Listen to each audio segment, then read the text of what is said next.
अस्सलाम वालेकुम, कैसे हैं आप सब लोग। उम्मीद है खैरियत से होंगे। अल्लाह आपको खुश आबाद रखे, आमीन। आज हम बनाने जा रहे हैं कद्दू का हलवा, जो बहुत ज़्यादा टेस्टी होगा। मैंने 1.5 किलो कद्दू लिए थे और इन कद्दू को मैंने अच्छी तरह से धो लिया था और इनका छिलका उतार लिया था। फिर मैंने इन्हें कद्दूकश कर लिया था और इन्हें खूबसूरत सी कढ़ाई के अंदर डाल दिया है। हम मीडियम फ्लेम पर इसे अच्छी तरह से चलाएंगे और इसके सारे पानी को हम ड्राई कर लेंगे। हम इसे चलाते रहेंगे। 12 से 15 मिनट बाद पानी ड्राई हो गया है। अब हम इसमें दूध ऐड करेंगे। मैंने आधा किलो दूध लिया है मलाई के साथ और इसे ऐड कर दिया है।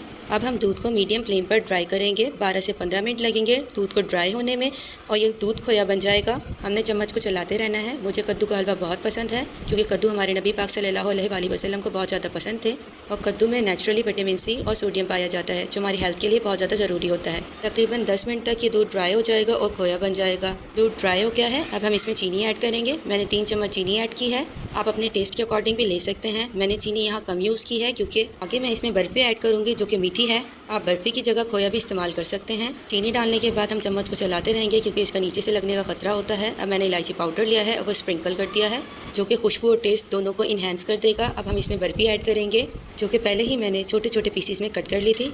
जैसा कि आप देख रहे हैं कि मैंने इसमें ऐड कर दिया है। इनको हमने मीडियम रखना है। अब मैं हलवे में बर्फ़ी को मेल्ट कर दूंगी चम्मच की मदद से। जैसे जैसे बर्फ़ी मेल्ट होती जाएगी इसमें शानदार सा टेक्सचर आता रहेगा। अब हम इसमें देसी घी ऐड करेंगे। मैंने 2 चम्मच देसी घी लिया है। आप कुकिंग ऑयल भी ले सकते हैं, या आपकी अपनी चॉइस है। अगर आपको देसी घी नहीं पसंद तो आप सिंपल कुकिंग ऑयल इस्तेमाल कर लें। मुझे देसी घी की खुशबू बहुत पसंद है, इसीलिए मैंने देसी घी इस्तेमाल किया है। माशाल्लाह माशाल्लाह 2 से 3 मिनट बाद हमारा हलवा खाने के लिए रेडी है।